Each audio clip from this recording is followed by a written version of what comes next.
Hello there. Sorry I couldn't make it. If you're watching this, that means I couldn't make it to church on account of COVID-like symptoms. Very light and but definite, and so far still testing negative for COVID. But yeah, I didn't want to risk it. Hope everybody, whether you stayed home or at church, or taking care of yourselves in the way that you know is right as we get through these crazy times. The idea of facets of unity came from the book A.H. Almas's book Facets of Unity is the title, and it's the really spiritual application of the Enneagram. The Enneagram is a shape that can be found throughout history and different mystic cultures throughout the Middle East primarily. It was brought into the West by, originally a psychologist named Oscar Ichazo in the 50s, 60s, I believe, who's Chilean, who lived in Chile. Studied with a mystic from Afghanistan, and then from there he brought it to Chile, and then taught A.H. Almas and Claudio Naranjo, who brought it more northern to California and the Esalen Institute, and from there it's gained a lot of popularity and application in the psychology world because of its precise way of describing all the nuances of the human condition. But the book Facets of Unity, and really the concept, which is more important to me, the concept of facets of unity is really well described by that idea of a white light getting filtered through a gem with many facets, or a prism. And when it refracts from those facets, it becomes all sorts of different colors which appear separate or different, when in fact all the different colors are just nuances and shades, or facets of unity of that original one source. And similarly, the Enneagram says that's what we all are, that while we have our distinctions, we're never not really disconnected from source, and we're always an expression of that source through this idea of us as facets of unity. Depending on the position, figuratively speaking, that we are on the Enneagram circle, or this crystallization of becoming human, depending on which of the 9 facets of unity we're most sensitive to, we can embody and represent and teach, I guess you could say, but not teach like how I may be teaching concept right now, but through the way we move about the world, through the way we be and exist, through the way that we come in and out of our awareness of connected to the one source. We teach one of the 9 aspects of the divine, one of the 9 holy ideas that the Enneagram teaches, in the same way that depending on the angle of the prism or the crystal and the placement of it in relation to the source of light, different colors are emitted, and we get to see all that source, that white source of light really is and can be. And we do the same through the lives we live.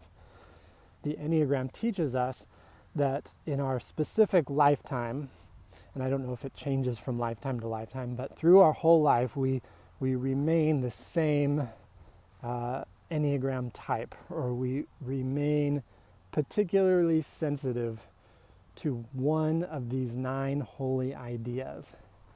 and the way that we move our awareness towards and away from our knowing of ourselves as part of this divine creation, the more we see and don't see ourselves as aspects or facets of this divine unity, we become divine expressions of these holy ideas. The first holy idea, and not in any order of hierarchy or importance, but just the one that was given the number one number, is the idea of holy perfection. And that idea teaches us that it's already perfect, that we're already innately perfect, that the fabric of the universe holds a divine perfection that we really can't get away from. We can only shift our knowing of it to and from our awareness of holy perfection. And those of us that are most sensitive to that idea of holy perfection get to spend their life experimenting with that perspective by trying to recreate it in some kind of egoic or personality way, and then relaxing back into it, into that knowing that they are, in their most innate self, divinely perfect, and they can represent that to the world and see it in the world. The second holy idea is the idea of holy will. And the idea of holy will, and some authors call it holy freedom, and you can imagine why free will often come together in terms of two words. It's this idea that there's a divinely guided will or directionality of the universe. The divine, the unity, the source that we're all a part of is headed in a direction, and that we can't interrupt, that we're always in, and we only, especially the two types, get to move in and out of their knowing of divine will. And again, sort of relaxing, or in the two's case, becoming aware of their small self limits and moving into the current that is divine will with a certain amount of being held by it, as opposed to trying to will against it. And in that process, in that struggle and success, in the way that they're expressing themselves, they teach us that holy idea of divine will. The third holy idea is the idea of holy hope or holy law. That's also it's a little bit similar in that it teaches us that in our essence, as we can dive deeper and deeper into it and express from it, we can have holy hope that it's all going to be okay. And not necessarily even hope that it's going to be okay in the future, but as we move deeper and deeper into our knowing of ourselves, as opposed to trying to do everything, but rather moving into being, we can have hope that it's going to be okay, that there's a holy law happening, a way that the universe is moving. I think of maybe like the eternal lotus petal that keeps flowering and flowering and flowering on infinite. There's this movement, there's this unfolding that's happening exactly as it should, and we don't need to try to make it happen or be active in a certain way in order to have an outcome that's not divine. We can have holy hope, and that's what the three type teaches us. By the way, you don't have to, I'm not teaching this to have you memorize these 9 holy ideas, but rather give yourself a chance, let your attention just kind of swim in and out of the words and trust that the part that's resonating with you is important for you today. But sometimes it's nice to just use all the different perspectives of all that is divine. The 4th type is the holy idea of true nature. And that's this idea of the intense creativity of the universe, where it all sort of comes from, if you will. Kind of like seeing the universe as whatever is awe-inspiring to you. Fireworks or the ocean or the cosmos. It's this idea that even in the most mundane things, there's this divine beauty or true nature that is intensely creative and intensely beautiful. And that for the type 4 of the Enneagram, coming into awareness of themselves as a part of that true nature, connected to that beloved source of all things. The 5th type is holy omniscience. That teaches us that there is a divine spark in everything we see. The 5 type would like to think holy omniscience means knowing everything, but that's them trying to recreate through their personality selves what's already there, that there is a divine spark in everything we see. Sort of like omnipotence, but omniscience, meaning we stand in the knowing that everything we see before us is divine, and that God is in everything. The 6th holy idea is the idea of holy faith, and that's that idea that there's some aspect of us that is eternal, that is everlasting, that's unchanging. I feel like we're all learning a bit about the 6th type during this day and age, when everything seems to be changing, where no matter how sturdy our footing seems, it feels like the rug is getting pulled out from under us at all times. The 6th holy idea of faith and the people who reside in that divine perspective and move in and out of their awareness of that truth teach us that there is always something that is eternal. It teaches us of divine faith. The 7th facet of unity is the holy idea, it's called holy plan, or also known as holy work or holy joy. And some of those words don't seem like they match, holy work and holy joy, but that's the teaching of the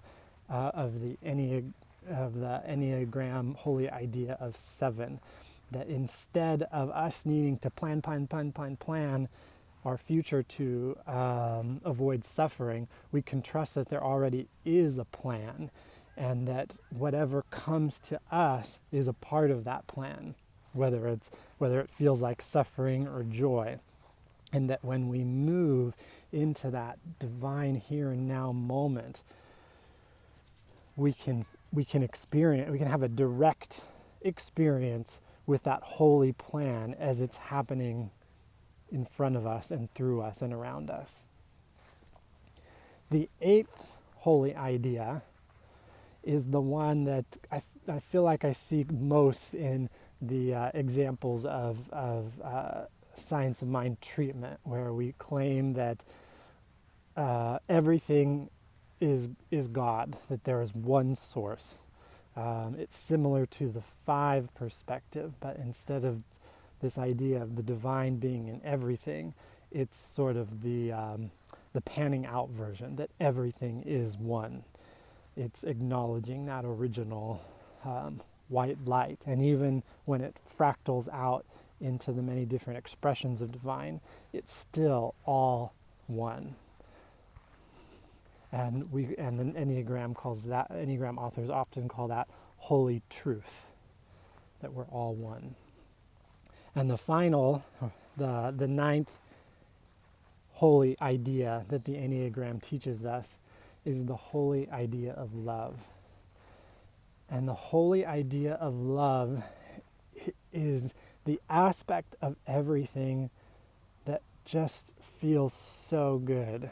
The aspect of everything that is what we imagine love is. That whether it's war or success or poverty or riches or green or blue or sky or earth, that there's a vibration of love to it.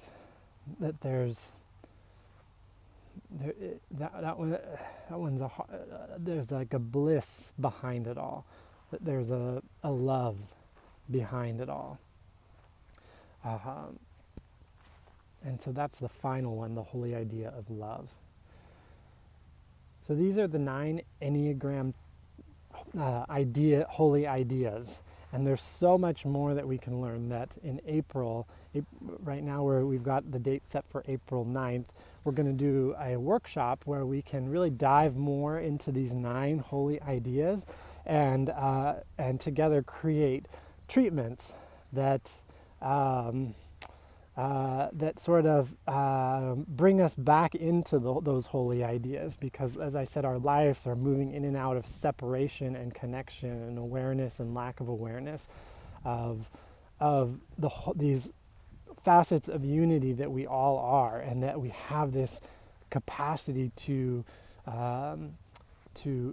be the testimony, be the word of God, be these 9 divine expressions of these holy ideas in the way that we live our life. So we're going to learn a lot more about them, and then that Sunday, because the 9th is on a Saturday, on the Sunday we'll present them and treat for everybody and bring everybody back to what we already are, which is facets of unity. Thank you, everybody. Much love and all the other holy ideas. And have a good rest of your day.